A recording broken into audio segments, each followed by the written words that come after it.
Hey everybody, this is a lecture on elastic collisions, inelastic collisions, and in particular how kinetic energy can change during collisions. So elasticity is the ability for an object to deform and then in particular return to its original state. If something is more elastic, it can more easily go to its original state, or it can be deformed more and still go back to its original state. So we can think of objects like rubber bands or springs as being elastic because if we stretch them or compress them, they go back to their original state without any permanent changes. And when we do that, we store energy in them when they're deformed. And so when they go back to their original state, that energy is going to be then all released again. So in a collision, objects are always going to slightly deform during the contact. And we can see that with the golf ball that's launched at a wall here at ultra high speeds. We can see even something like a golf ball that we think of as pretty darn solid deforms significantly during a collision. The golf ball is quite elastic. Now this is fired incredibly fast, and this may even be a special golf ball, but golf balls do actually deform during golf ball hits. So during that deformation, the kinetic energy of the object is dissipated while the object slows down and stops. However, if the object returns to its original state perfectly, then all that kinetic energy gets converted, all that dissipated energy gets converted back to kinetic energy. So in a perfectly elastic scenario, no kinetic energy is dissipated. We end up with as much kinetic energy as we started with.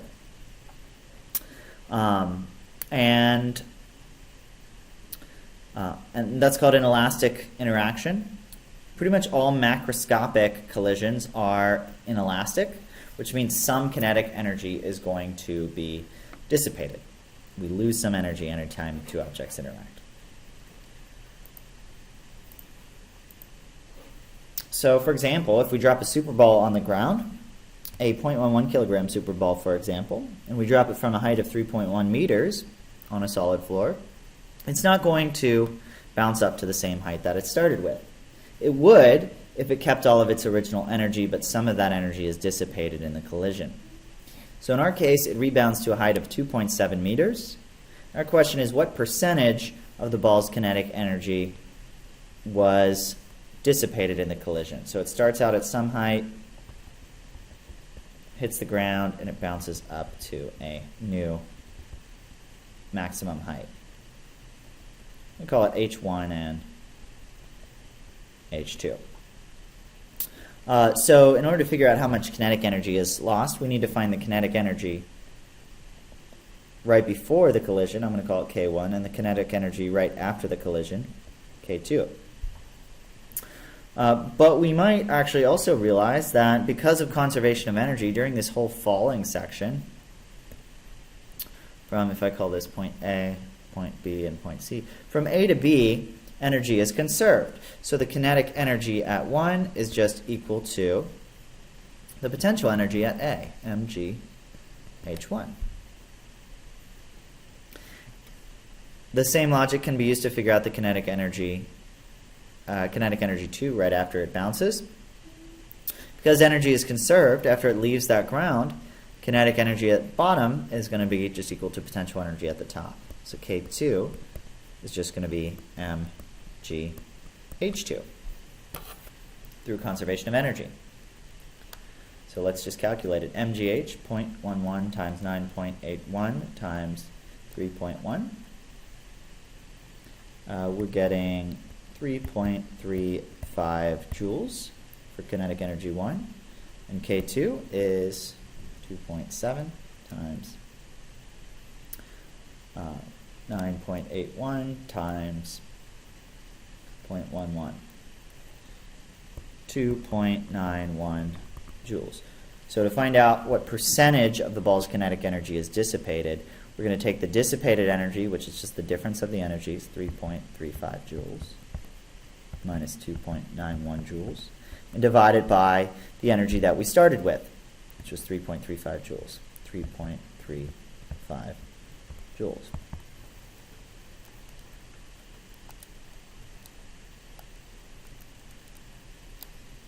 and we get 0.13 is a ratio of energy. So in percent units, that's going to be 13% of our energy dissipated in the impact.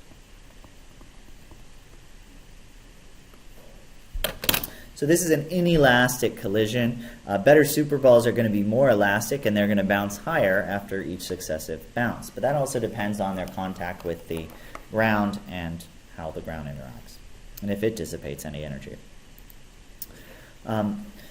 So we said that macroscopic objects are always inelastic because some kinetic energy is going to be dissipated, but elastic collisions do exist in nature. And in particular, they exist if we zoom in really small to the atomic scale. At the atomic scale, most collisions are going to be elastic. And that goes for atom-atom interactions or scattering of charged particles off of each other. It's also true for ideal gas molecules bouncing around each other. And that's represented over here. We have a bunch of possibly gas molecules basically colliding with each other. And they're colliding elastically, which means the total kinetic energy stays constant throughout. Down here in the bottom right, this actually may not be an elastic collision, but it will be elastic if the yellow and green atoms are the same atom, and the bond is the same at the very end. We can see this collision between our atoms, and it looks like the total energy does stay relatively constant over time. The issue here is that that functional group gets transferred from one atom to another, and depending on the strength of the bond between the yellow molecule and that functional group and the green molecule in that functional group, if the bond energy is different, then there is going to be some energy change there. But if it's the same molecule and it's the same bond, then that would be a perfectly elastic collision. Real situations that approximate elastic collisions include pool. This is the most common example because all of the objects are really solid and they're about the same mass. Very little energy is dissipated during a collision between billiard balls. So this is going to be very close to elastic right here.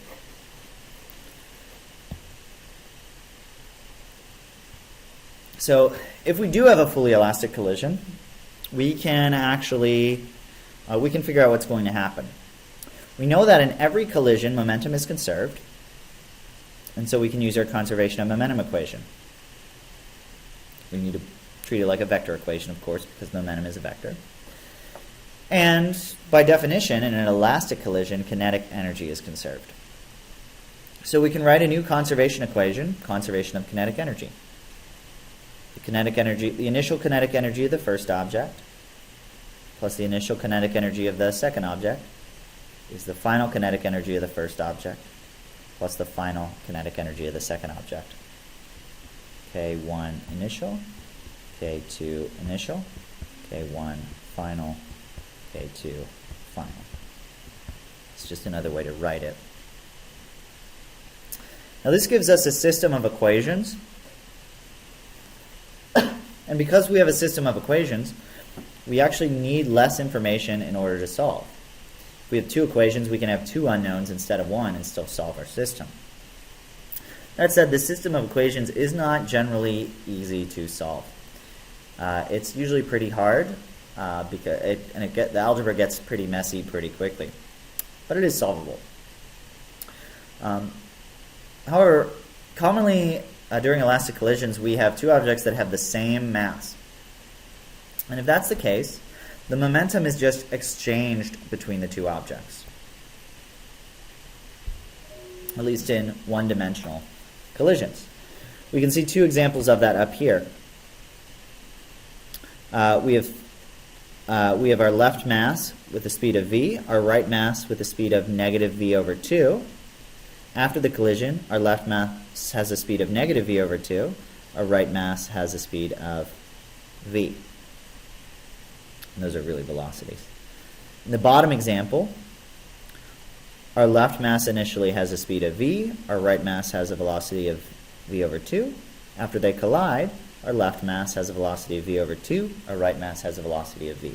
So if the masses are the same, the problem gets very, very simplified. And we just exchange velocities. We exchange momenta, we exchange velocities.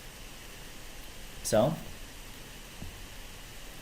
if we have a 0.16 kilograms 6 ball traveling at 6.0 meters per second, that strikes a stationary 0.16 kilogram 7 ball, and they collide elastically. We want to find the speed of the 7 ball after the collision. So we know it's an elastic collision.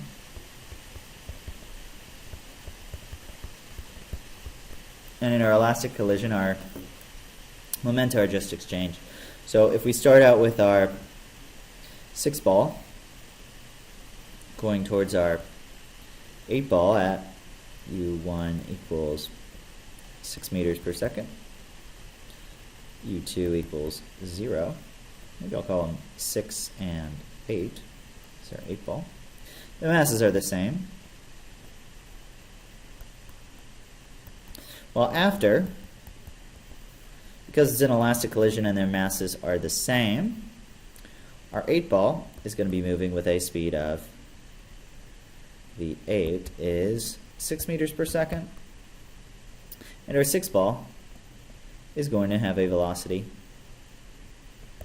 of 0 meters per second. We don't actually have to do any math to solve our system of equations in this case because our objects have the same mass. This is actually a 6 ball and a 7 ball, not a 6 ball and an 8 ball, but we can just replace all the 8s with 7s to correct that. Anyway, that's it. Our 7 ball is just going at 6 meters per second. Same speed as the 6 ball was originally. Here's another example in which we have an inelastic collision. Two 0.55 kilogram carts slide towards each other on an air track. Each is traveling at 0.24 meters per second relative to the track. The two masses collide. During the collision, 20% of the kinetic energy of the system is dissipated. Find the magnitudes of the velocities of the two carts after the collision. So I'm just going to write out our information. Our masses are the same. M equals 0.55 kilograms, and this is also the same mass, so I'm going to call it M, 0.55 kilograms. The velocities are U equals 0.24 meters per second, and this velocity is going to be U2 is negative 0.24 meters per second because they're in opposite directions. Well, it's not an elastic collision, but we can see that since they have the same mass and their velocities are opposite, the total initial momentum is 0. So that means by conservation of momentum, our final momentum is going to have to be 0. If our final momentum is 0 and they have the same masses, that implies that their speeds are the same. So V1 is just going to be equal and opposite to V2. They're going to bounce off each other. They're going to go in opposite directions. One's going to go to the left, one's going to go to the right at the same speed. To figure out what the speed is, we need to look at the energy. It tells us 20% of our kinetic energy is dissipated. So let's figure out how much energy is left over after that dissipation. I'm going to do that here. Our initial kinetic energy is going to be just, well, we have two objects and they each have kinetic energy 1/2 mv squared. So 2 times 1/2, that cancels. We just get mv squared. 0.55 kilograms times 0.24 meters per second, that whole thing squared. Our total kinetic energy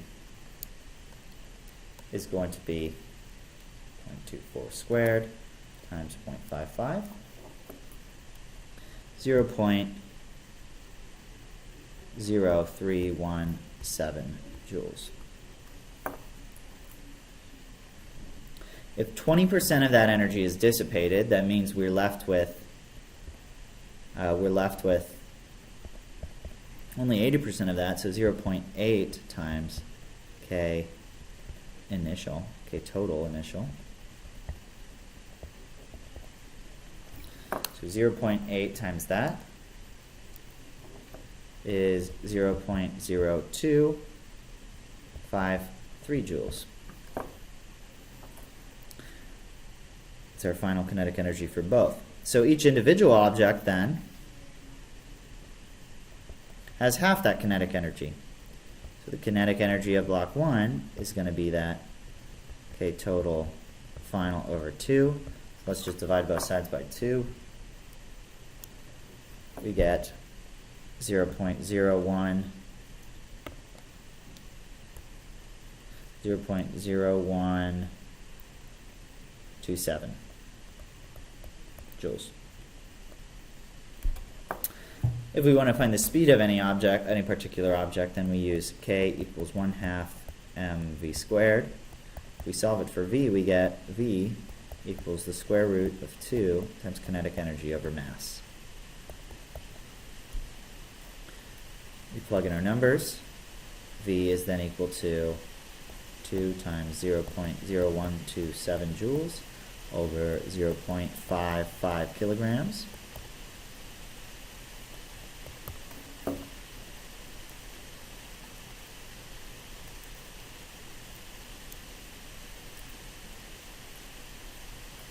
We get 0.21 meters per second. And because we know that the total momentum is 0, we've already shown that those two velocities have to be equal and opposite to each other.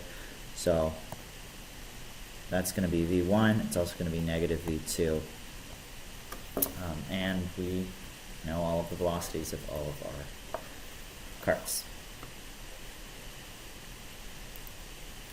So in summary, elasticity tells us about how much kinetic energy is dissipated, or really how much kinetic energy stays around in a collision or interaction. Elastic collisions conserve kinetic energy in addition to momentum. And so inelastic collisions are going to dissipate some kinetic energy. We also solved a few problems. Hope that was helpful. Bye.